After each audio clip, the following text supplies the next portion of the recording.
Hello, everyone.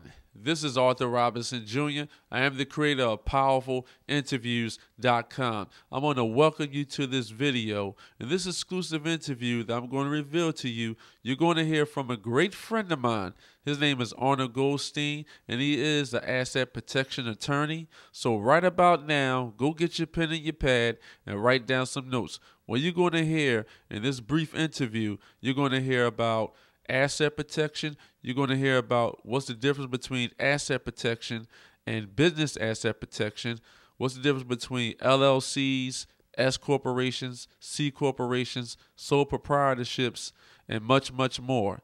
So just sit back and relax, write down some notes. And this exclusive interview that I'm going to reveal to you is going to change your life.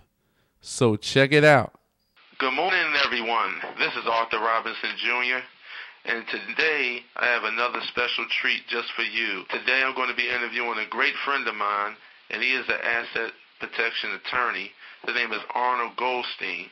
And Arnold Goldstein, the founder and member of Presser Goldstein, has over 40 years experience as one of the country's foremost asset protection specialists and has helped protect the wealth of more than 20,000 individuals and businesses from lawsuits and creditors. Arnold Goldstein has authored over 100 books on law and asset protection and has been featured in numerous financial and professional publications and on many radio and TV shows, including CNN, CNBC, and NBC's Today Show. And that is an awesome resume. Without further ado, I'd like to welcome Arnold Goldstein to the call. Good morning, Arthur. Well, good morning to you, Mr. Arnold. How you doing? I'm doing wonderful. Thank you. Well, I'd like to thank you, Arnold, once again for taking time out of your busy schedule to educate the listeners about the importance of asset protection. I gladly appreciate it. Well, today it's a very important topic, and I can't get out the word often enough that people have to protect themselves today, particularly in this tough market. Okay, so what I would like to know, let's talk about corporations. Can you explain to my listeners in layman's terms what exactly is a LLC, a S corporation, a C corporation, and sole proprietorships? And I think that's an excellent question because, well, it's rather elementary. Perhaps it's only elementary to an attorney like myself who deals with these all the time. And you know, I teach law in a business school. And this is the most important question I give them on their final. In fact, it's a question on the final for tomorrow. Can you explain the difference between, the major differences between these various entities? So that's very important for layman and business people to understand. The sole proprietorship is simply you as an individual going into business. You and the business are one and the same. Therefore, they're easy to set up because there's no formalities required. You don't go to the state, this, that, and everything else. But the disadvantage, it comes down to liability. Since you and the business are one and the same, every debt of the business is your personal debt. If you have amassed $200,000 in business creditors, those business creditors can take your personal assets.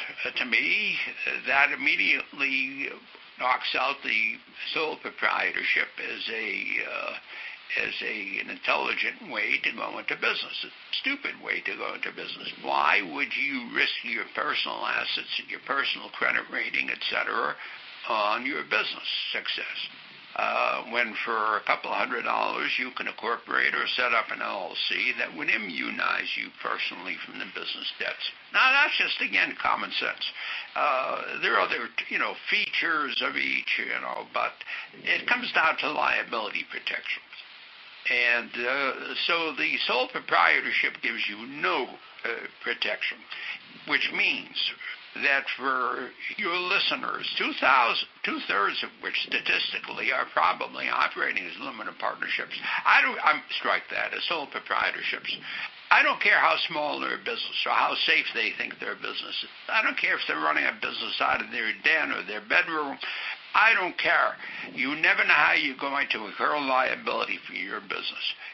set up either a corporation or an LLC to run your business. You can't get better insurance than that. So that's the most important advice I would give them. Now, as far as a general partnership is concerned, that, of course, is two or more people who go into a business activity without a formal structure. In other words, one chartered by the state. It's based on contract by agreement to share profits and losses in some proportion. And that's worse than a sole proprietorship to the extent that both partners, or 10 partners, if it's a 10-person partnership, are jointly and severally, that means individually and collectively, liable for all the debts of the partnership. So you could be the rich partner. Your other partner could do something on behalf of the business that incurs a tremendous liability, and you could be the one to lose all your personal assets if the partnership can't pay the debt. Why would you do that? That is only compounding it. And so I would never let a client go into a general partnership form of a business organization. So that really leads you down to three choices. You get two, the corporation and the LLC, but the corporation breaks down into a C Corp and an S Corp. The C Corp, the difference between a C Corp and an S Corp is simply that of taxation. There is no difference in liability protection. They both will equally protect you. So lawyers really don't care which one the client operates under. Now, you're really setting up a regular corporation when you set it up. So whether you become an S-Corp is simply what they call an election with the IRS. If you wish to be an S-Corp, you're really saying to the IRS, you wish to be taxed as a partnership or proprietorship if you're a single stockholder company. And so it's a taxation thing between you and the IRS. With a C corporation, whatever the profits are of a C corporation, the corporation pays a tax on it. If it pays dividends, there is another tax to the stockholders for dividend income. If it doesn't pay a tax, the profits are kept and the company has retained earnings. But there is the disadvantage of potentially double taxation. The corporate tax, and again, the dividend tax, if and when dividends are distributed. But other than the taxation features, there is no liability distinction between them. There are some ownership restrictions with an S corporation. For example, you have to be a natural person to own an S corp. It can't be owned by a trust. It can't be owned by another corporation or a limited partnership or an LLC, et cetera, et cetera. That's a disadvantage from an asset protection point of view, because since it has to be owned in an individual's name, well, there are a couple of exceptions to that, such as a single member LLC or a special offshore trust, but as a general rule, it's more difficult to protect the shares, the ownership in the corporation, than it is with a C corporation that can be owned by a protective entity. So that's the distinction between the C and the S. Which should you have? That's really a taxation issue. And I defer usually to the client's accountant as to whether he wishes to make the clients, once we set up a corporation, an S Corp or a C Corp.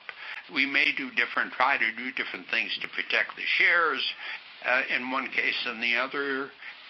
We have more options with the C Corp. That's it. The LLC is a relatively new entity. It's only 15, 20 years old, depending on what state.